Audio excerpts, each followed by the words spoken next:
la PPMA et là avec le concours de la fédération en bordure en deuxième catégorie sur les voies navigables.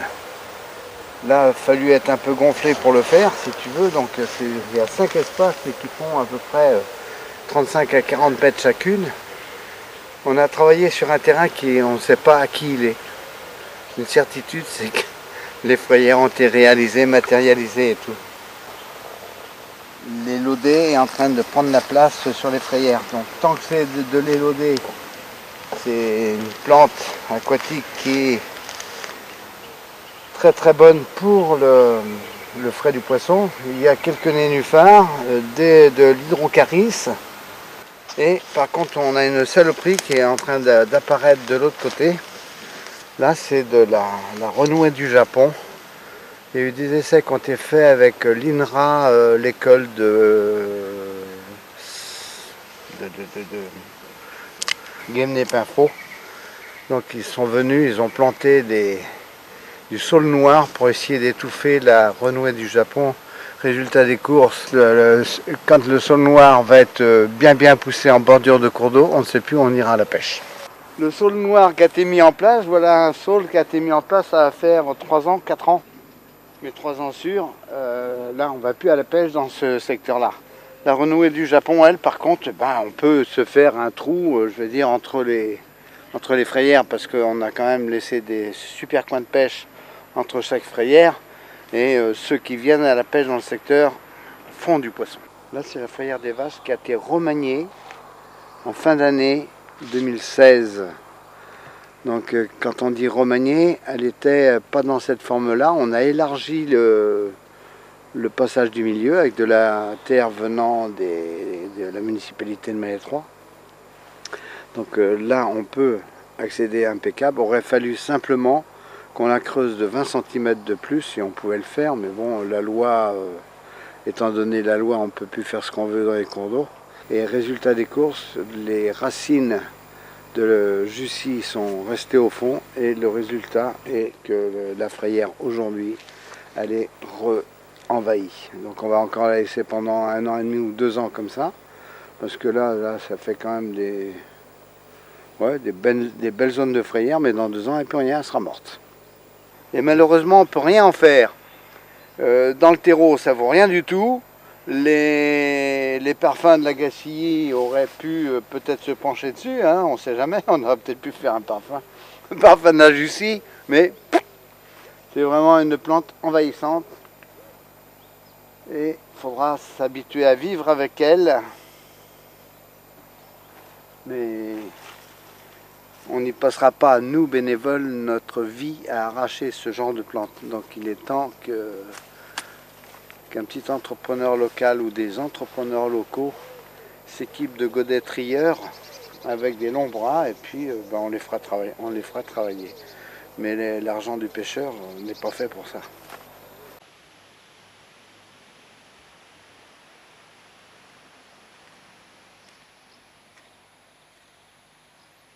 Donc ça, c'était un barrage qui avait été réalisé quand on avait fait la reconquête de l'eau sur le ruisseau des Arches. Donc ça, c'est un des ouvrages. Le résultat des courses, c'est qu'aujourd'hui, on peut voir quand même que ce ruisseau, là, à la mi-août 2017, où on dit que tous les ruisseaux dans le département sont pratiquement tous à sec, là, on peut dire quand même que sur 5 km, le ruisseau des Arches, où les pêcheurs du Morbihan et d'ailleurs étaient venus travailler, c'est un ruisseau où il y a encore de la vie, il y a encore les trous ont été formés et tout, alors que moi, c'est dans les années 76, quand on commence à faire du nettoyage ici avec le paysan d'à côté, on couchait dans le fond du ruisseau la végétation, et avec le tracteur et la fourche, il arrachait tout dans la mesure où il n'y avait absolument rien comme eau. 76. C'est le ruisseau de Foucherel qui lui avait été réhabilité avec des cailloux qui avaient été amenés à l'époque par M. Caudal, qui était le maire de Saint-Laurent-sur-Oust. C'est lui qui nous avait fait, il travaillait à la DDE à l'époque, et c'est lui qui nous avait fourni les cailloux. Et moi, le midi, au lieu d'aller manger à la maison, je venais tout simplement faire les barrages et tout. Cette partie est faite là avec des gros blocs. c'est réhabilité jusqu'au canal, c'est-à-dire à peu près 2 km. 2 km qui ont été réhabilités. Le résultat des courses, comme précédemment aux Arches, aujourd'hui c'est des ruisseaux où il y a de l'eau. Et il y a des remontées naturelles maintenant de poissons sauvages dedans. Il n'est pas rare que les pêcheurs à l'ouverture de la truite, dans ce ruisseau, font des truites de, allez, on va dire 30-35, mais c'est pas de la truite mise parce qu'on n'en met plus aucune. C'est que des truites de reproduction naturelle.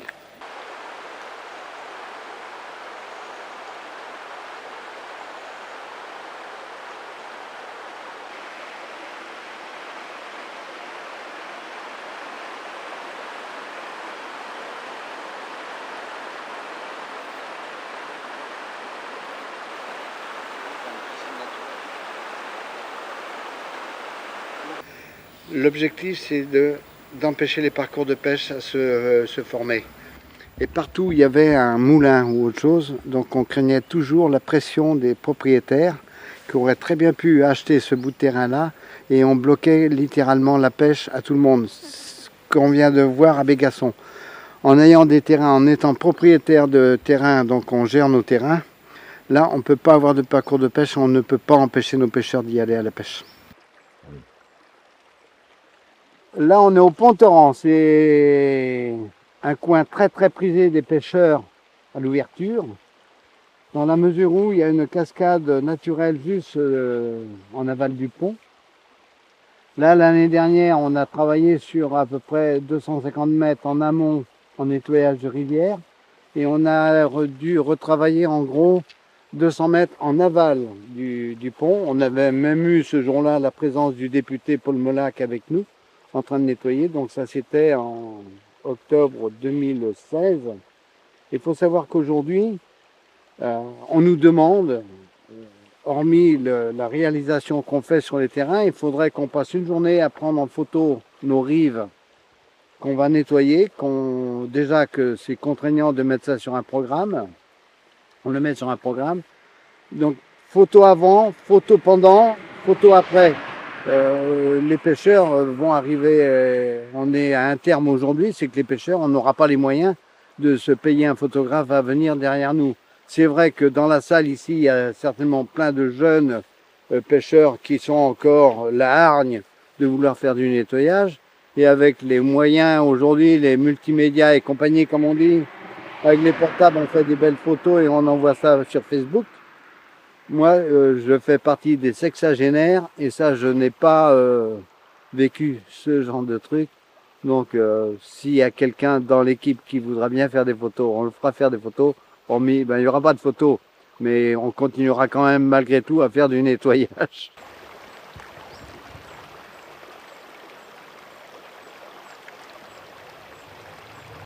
On va aller voir le ruisseau qui arrive, le fameux ruisseau de la Villebonnet, qui lui également en son temps a été réhabilité avec des cailloux qu'on prenait dans la cour de la ferme de M. Brien, qui était maire de Plecadoc, qu'on transportait avec ses remorques et compagnie. Ça, c'était dans les années 92. Donc on a réhabilité tout le ruisseau de la Villebonnet qui avait été passé quelques années avant à la pelle. Et aujourd'hui, c'est pareil, le ruisseau de la Villebonnet, c'est un ruisseau, même s'il ne coule pas beaucoup aujourd'hui, c'est un ruisseau où il y a encore de l'eau. Quand on avait lancé l'idée à, oui, je vais dire 25 ans, même plus, au niveau de la fédération, que je disais que la survie de nos cours d'eau passait par les enrochements. À l'époque, on avait encore le droit de faire ce qu'on voulait dans la rivière, on avait le droit de mettre autant de cailloux et tout, à tel point que la secrétaire de l'époque, Madame Denoux, m'avait baptisé Monsieur Caillou. Je ne parlais que cailloux.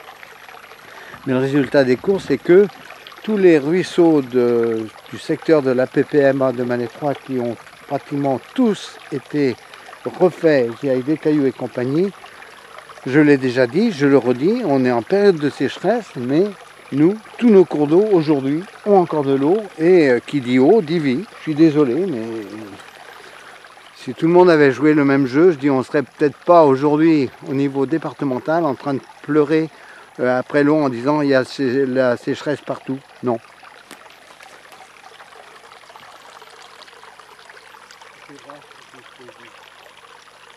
Quand on parle de...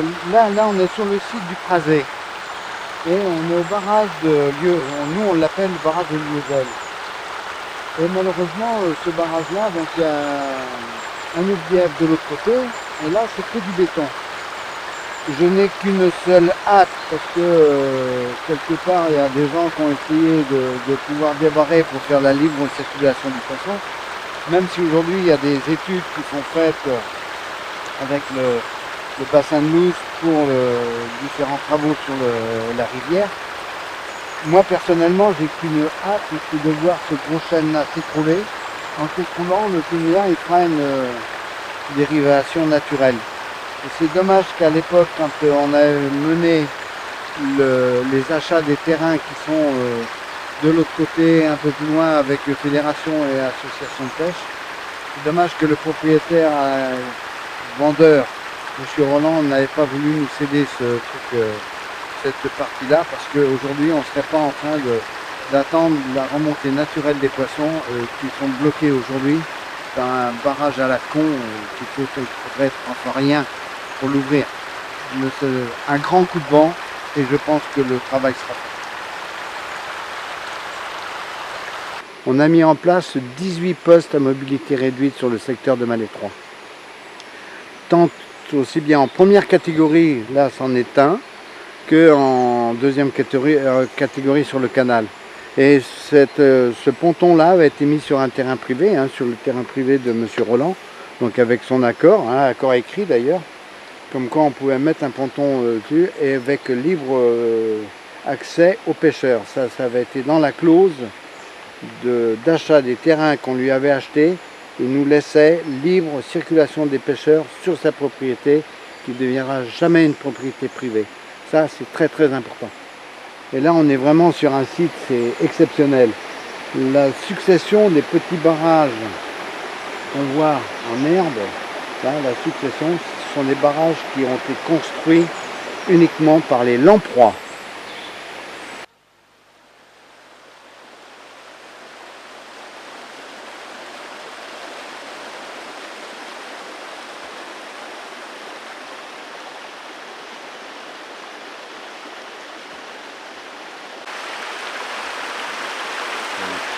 Comme tu peux le voir, c'est un barrage qui a été débarré avec la main de l'homme dans les années 76-77. Donc aidé d'une barre à mine, voilà le genre de travail qu'on était capable de réaliser. On met ça avant. Là,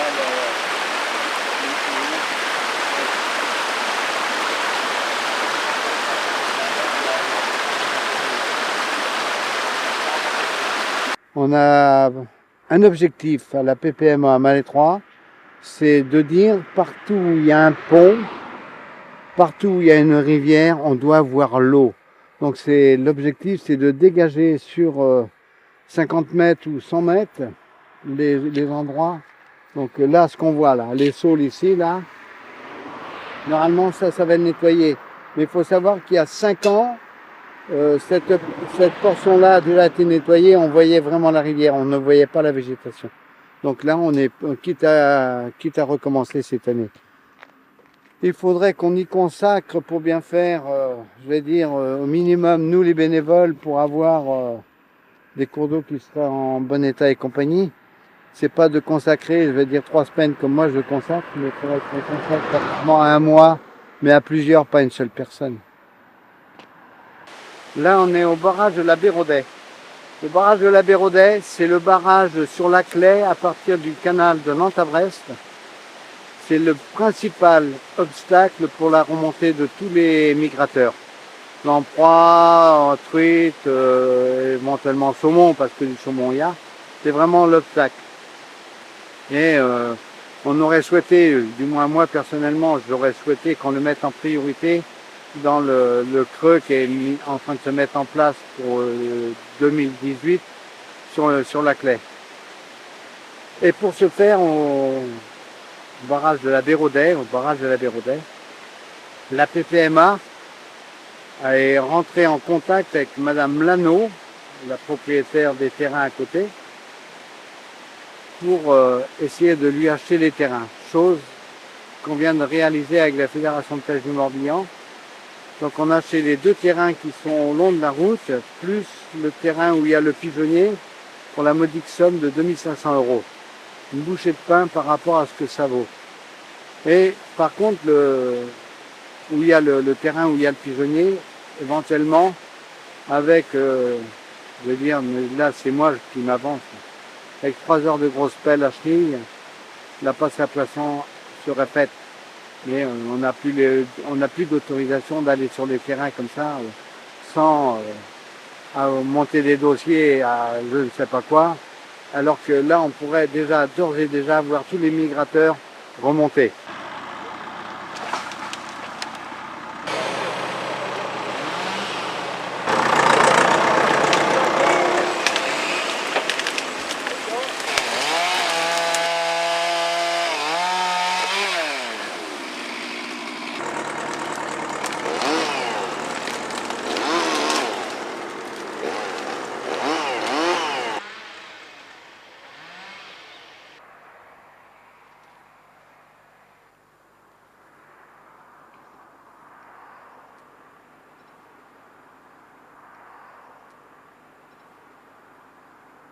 Ça, c'est le village de l'année.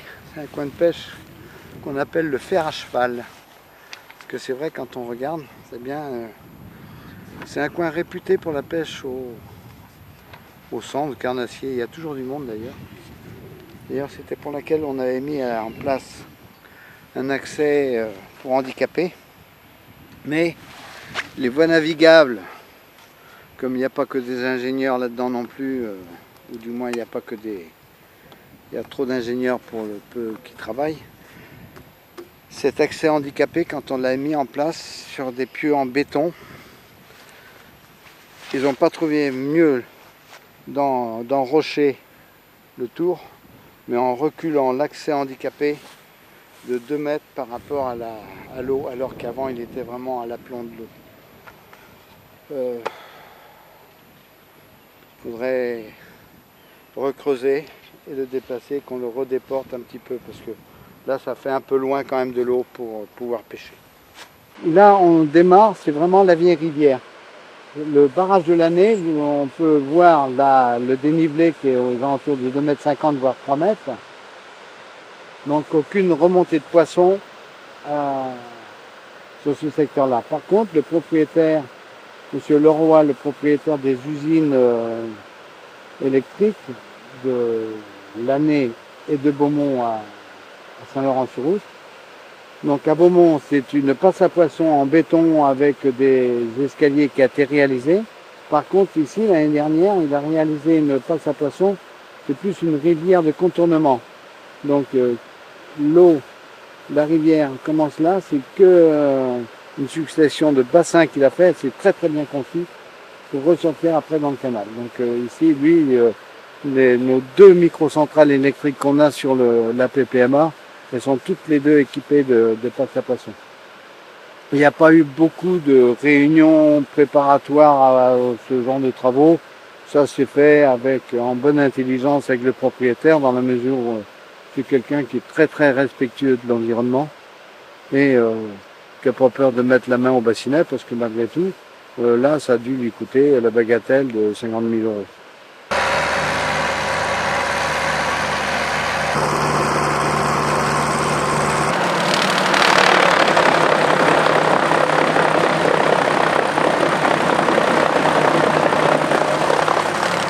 On a récupéré les cailloux qui étaient sur la digue, en accord avec la municipalité de Maillet-3.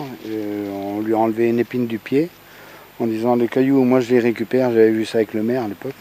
J'ai récupéré les cailloux de façon à renforcer l'amont de la cale à mise à l'eau, et on descend en toute sécurité les gens, les bateaux qui veulent le mettre sur la vieille rivière. Donc il y a 2,6 km de vieille rivière.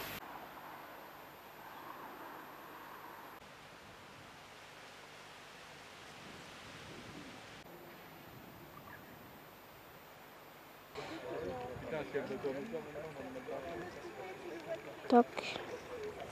Voilà. Bah, on arrive, on démarre. Voilà, c'est bien posé.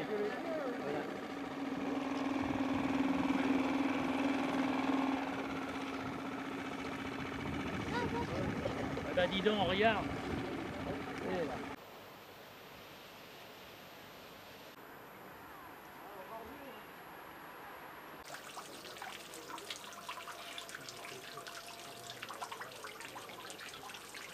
Hubert Benoît, vice-président de l'association. Philippe Ouzet, membre de l'association depuis 2 ans, 61 ans, retraité. Rémy Touzé, deuxième mandat. Thierry Kélian, 50 ans, et ça fait 20 ans que je suis dans la société. Emmanuel Dupé, retraité, bénévole. Tison Joël, membre de l'association depuis 2 ans, retraité. Serge Moureau, trésorier de l'APP. Franck Plisson, secrétaire de l'APP depuis plus de 20 ans et sociétaire depuis 45 ans. Moi, c'est même pas la peine que je te dise, parce que pour avoir levé le petit doigt à l'Assemblée Générale de 1970, du temps du PRV, j'ai pas bougé de la PPMA. Donc je suis président depuis 1996. Avant, j'étais trésorier. La plupart des pêcheurs sont regroupés dans des associations locales, des associations qui préparent l'ouverture de la pêche bien longtemps à l'avance. Nous partons pour découvrir tout cela dans le Morbihan avec Claude Crespo et Pierre Moscovitch. Autour de Malétroit, 143 km de ruisseaux, de cours d'eau, de rivières que cet homme connaît par cœur.